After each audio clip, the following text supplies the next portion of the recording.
నమస్తే. నేను మీ కుప్ప పద్మిని. ఇన్నాళ్ళు మీ సపోర్ట్‌ని నాకందిస్తూ, మీ ప్రేమని నాకందిస్తున్న ప్రతి ఒక్కరికి కృతజ్ఞతలు. ఇప్పుడు చూడబోతున్న ఈ వీడియో కూడా ఖచ్చితంగా మీకు ఉపయోగపడుతుంది. లైక్, షేర్ అండ్ సబ్స్క్రైబ్ చేసి మీ ఇష్టాన్ని, అలాగే మీ సపోర్ట్‌ని నాకందించండి. అలాగే ఈ వీడియో పట్ల మీ అభిప్రాయాన్ని కామెంట్ సెక్షన్‌లో కామెంట్ చేసి నాకు తెలియజేయండి. నమస్తే. ఓం శ్రీ గురుభ్యో నమః. కర్కాటక రాశి వాళ్ళకి క్రోధినామ సంవత్సరంలో ఏ విధంగా ఉండబోతుందో ఒకసారి చూస్తే, పునర్వసు నక్షత్రం 4వ పాదంలోను, పుష్యమి నక్షత్రం 1, 2, 3, 4 పాదాల్లో జన్మించిన వాళ్ళు, ఆశ్లేష నక్షత్రం 1, 2, 3, 4 పాదాల్లో జన్మించిన వాళ్ళందరూ కూడా కర్కాటక రాశి జాతకులు అవుతారు. కర్కాటక రాశి వాళ్ళకి 14 ఆదాయంగా ఉంటుంది, వ్యయం 2గా ఉంటుంది, రాజ్యపూజ్యం 3 ఉంటుంది, అవమానం 3గా ఉంటుంది. ఈ రాశి వారి అందరికీ కూడా గురువు మరి రాజ్యమున ఉండటం వల్ల సువర్ణమూర్తిగాను, తదుపరి లాభంలో ఉండటం వల్ల తామ్రమూర్తిగాను, ఈ శని ఈ ఈ సంవత్సరం అంతా కూడా శని అష్టమంలో ఉండటం వల్ల రజతమూర్తిగాను, రాహుకేతులంతా కూడా ఈ సంవత్సరం అంతా కూడా సువర్ణమూర్తులుగా ఉంటారు. వ్యవసాయదారులకి అనుకూలంగా ఉండటం, అలానే ఇతరుల సహాయం చేత వ్యవసాయ అభివృద్ధి బాగా గణనీయంగా పెరగటం, అలానే వ్యాపారులకి ఆదాయం సమృద్ధిగా ఉండటంతో పాటు విద్యార్థులు కూడా పరీక్షల్లో ఉత్తీర్ణత సాధించే అవకాశం ఉంటుంది. అలానే వ్యాపారం చేస్తున్న వాళ్ళు కానీ భాగస్వామ్య వ్యాపారం కానీ బాగా చేసుకోవచ్చు. ఎందుకంటే కర్కాటక రాశి వాళ్ళకి ముఖ్యంగా అష్టమ స్థానంలో శని, నవమ స్థానంలో రాహు, దశమ ఏకాదశ స్థానంలో గురువు యొక్క సంచారం అనేది ఉంది. దశమ స్థానంలో గురువు ఏప్రిల్ వరకు ఉంటుంది. ఏప్రిల్ 30వ తారీఖు వరకు ఉంటుంది. మే 1వ తారీఖు నుంచి ముఖ్యంగా వాళ్ళకి ఏకాదశ స్థానంలో గురువు యొక్క సంచారం వల్ల అనుకూలమైన ఫలితాలు జరిగే అవకాశం ఎక్కువగా ఉంటుంది. అంటే గురువు బాగుంటాడు అంటే ఆర్థిక పరంగా ఆదాయం అనేది బాగా పెరుగుతుంది. అంటే వాళ్ళకి ఏ పని చేసినా సర్వకార్య విజయం లభించే అవకాశం ఎక్కువగా ఉంటుంది. భాగస్వామ్య వ్యాపారంలో పెట్టుబడి పెట్టచ్చు. భాగస్వామ్య వ్యాపారం బాగా కలిసొచ్చే అవకాశం ఉంటుంది. ఉద్యోగస్తులకు ప్రమోషన్లు, చిరు వ్యాపారులకి వ్యాపార పరంగా అనుకూలంగా ప్రయత్నాలు జరిగే అవకాశాలు ఒకటి ఉంటాయి. అంటే గురువు బాగున్నాడు. గురువు బాగుండటం వల్ల ఆర్థిక పరంగా అనుకూలమైన ఫలితాలు జరిగే అవకాశం ఒకటి ఉంటుంది. అలానే వివాహం కాని స్త్రీ పురుషులందరూ కూడా వివాహాలు జరగటం, ప్రేమించుకున్న యువతి యువకులకు కూడా పెద్దల అనుమతి ద్వారా సంబంధాలను కుదుర్చుకోవటం, అలానే మంచి వివాహ సంబంధాలు కూడా కలిగే అవకాశాలు ఉండటం, అలానే విద్యార్థులు ఉత్తీర్ణత శాతం పెరగటం, అలానే విద్యార్థులు మంచి పాస్ అయ్యే అవకాశాలు, విదేశాల్లో కూడా సీట్లు లభించే అవకాశం ఎక్కువ ఉంటుంది. విదేశాలకు వెళ్ళే అవకాశాలు కూడా విద్యార్థులకు మెండుగా ఉంటాయి. అలానే పరీక్షల్లో ఉత్తీర్ణత సాధించే అవకాశాలు ఉండటం, దాంతోపాటు వ్యాపారులకు ఆదాయం బాగా పెరగటం, ప్రస్తుతం ఏదైతే వ్యాపారం చేస్తున్నారో వాటన్నిటికంటే కూడా అదనంగా ఇతర వ్యాపారాలు చేసి ప్రభుత్వానికి ఆదాయాన్ని పెరిగే మార్గంగా ఆలోచన చేసే అవకాశాలు, ప్రభుత్వానికి చెల్లించాల్సిన వృత్తుల వారు అనేక రకాలైన ప్రోత్సాహకరమైన లభించే అవకాశం ఎక్కువ ఉంటుంది. సంఘంలో మాత్రం గుర్తింపు లభించే అవకాశం ఉండటం, అలానే వీళ్ళకి సాంకేతిక రంగంలో ఉన్న వ్యక్తులకి కుటుంబంలో సంఘంలో వాళ్ళకి కుటుంబంలో గౌరవ మర్యాదలు బాగా పెరిగే అవకాశం ఉంటుంది. కొన్ని రంగముల వాళ్ళకి లాభప్రదంగా ఉండే అవకాశం ఉంటుంది. రాజకీయ రంగం వారికి కూడా కీర్తి ప్రతిష్టలు బాగా పెరుగుతాయి. ఇంటా బయట సంతోషకరమైన వాతావరణము, అలానే చేపట్టి విజయవంతంగా పూర్తి చేసే అవకాశం ఉంటుంది. కులవృత్తుల వారికి కూడా ప్రోత్సాహకరంగా ఉండటం ఒకటి. అలానే విందులు వినోద కార్యక్రమాల్లో చురుగ్గా పాల్గొనే అవకాశం ఉంటుంది. విద్యార్థులు ఉన్నత చదువులకై చేయు ప్రయత్నాలు కూడా వాళ్ళకి సఫలీకృతం అయ్యే అవకాశాలు ఉంటాయి.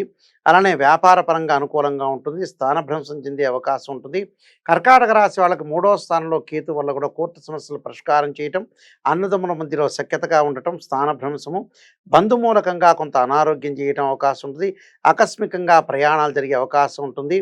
అలానే ఏప్రిల్ వరకు కూడా ఆర్థిక పరంగా కొంత వెతుకులాట, అంటే మే నుంచి గురువు చాలా బాగుంటాడు కాబట్టి అనుకూలమైన పరిస్థితులు జరిగే అవకాశం ఎక్కువ ఉంటుంది. అలానే గౌరవ హాని జరిగే అవకాశం అనేది ఒకటి ఉండటం, అలానే ప్రధానంగా కొన్ని ప్రమాదాలు అపనిందలు జరిగే అవకాశాలు ఉంటాయి. అయితే ఇక్కడ వీళ్ళందరికీ కూడా సంతాన వృద్ధి కలుగుతుంటుంది.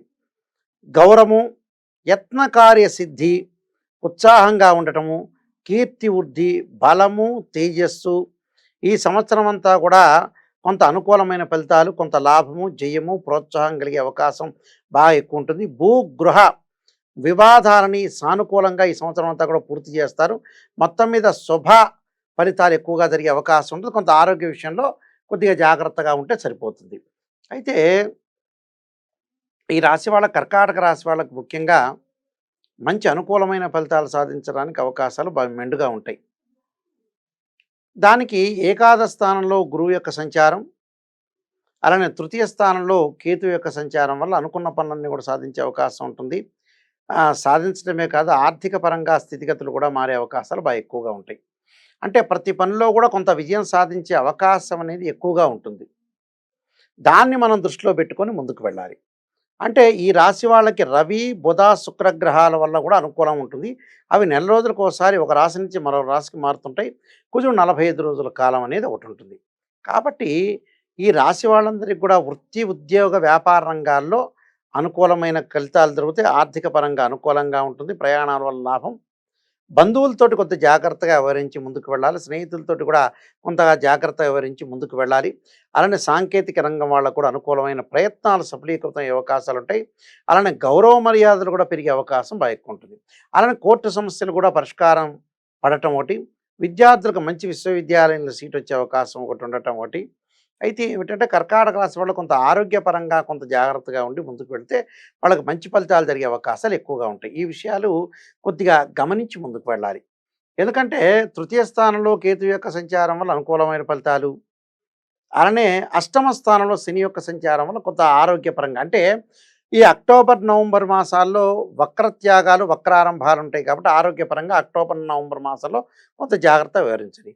మరి గురువుగారండి, మరి అష్టమ స్థానంలో శని ఉన్నాడంటే నెక్స్ట్ ఇయర్ మార్చి 29వ తారీఖున నవమ స్థానంలోకి శని సంచారం వల్ల కొంత అనుకూలం జరుగుతుంటుంది. కాబట్టి ఇప్పుడు ఏదో గోచారీత్యా గోచరీత్యా మాకు శని బాగలేదనే ఆలోచన కాకుండా మనకి ఈ శని వెళ్ళిపోయే సమయంలో ముఖ్యంగా ఆరోగ్యపరంగా కొంత జాగ్రత్త తీసుకోండి. ఎందుకంటే ఆరోగ్యపరంగా జాగ్రత్త కూడా చాలా అవసరం. దానికి కారణం ఏంటంటే ఆరోగ్యపరంగా జాగ్రత్తగా ఉండటానికి కొన్ని కారణాలు ప్రత్యేకంగా తీసుకొని ముందుకు వెళ్ళాలి. అంటే శని అష్టమ స్థానంలో ఉండటం వల్ల కొంత ఏదైనా సరే దీర్ఘకాలిక వ్యాధులు ఉన్నవాళ్ళు, దానితో పాటు దీర్ఘకాలిక వ్యాధులతో పాటు ఆస్తమా కానీ, బీపీ కానీ, షుగర్ ఉన్న వాళ్ళు కూడా కొంత జాగ్రత్తగా ఉండాలి. లేకపోతే కొన్ని ఫలితాలు అనేవి అనుకూలంగా ఉండవు. కాబట్టి ఆరోగ్యపరంగా జాగ్రత్త తీసుకోండి.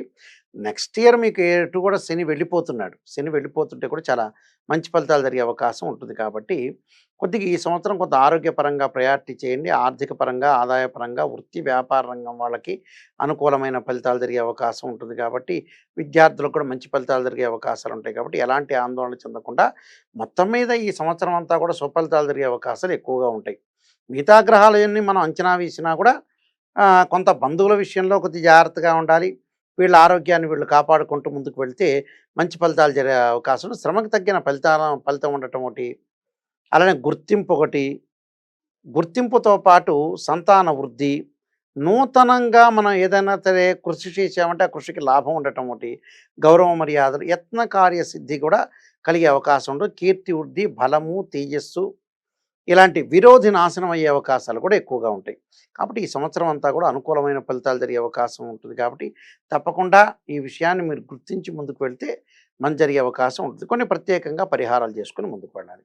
కర్కాటక రాశి వాళ్ళు ఎలాంటి పరిహారాలు చేసుకోవాలంటే, ఆయుర్వృద్ధి కలగటానికి శనికి నువ్వుల నూనెతో అభిషేకం చేయాలి. అలానే నల్లని ద్రాక్షారసంతో శనికి నీలాంజన చేసి ఎక్కడైనా సరే నల్ల చీమలకు పెట్టడం కానీ, ఆ గుళ్ళో వేయటం కానీ జరిగితే మన శని యొక్క దోషం అనేది పోయే అవకాశం ఉంటుంది. కాబట్టి తప్పకుండా నేను చెప్పిన పరిహారాలు చేయండి, చాలా మంచి జరిగే అవకాశం ఉంటుంది. ఈ క్రోధినామ సంవత్సరంలో కర్కాటక రాశి వాళ్ళందరూ కూడా సుఫలితాలు జరగాలని ఆశిస్తూ సర్వే జనా సుఖినో భవంతు.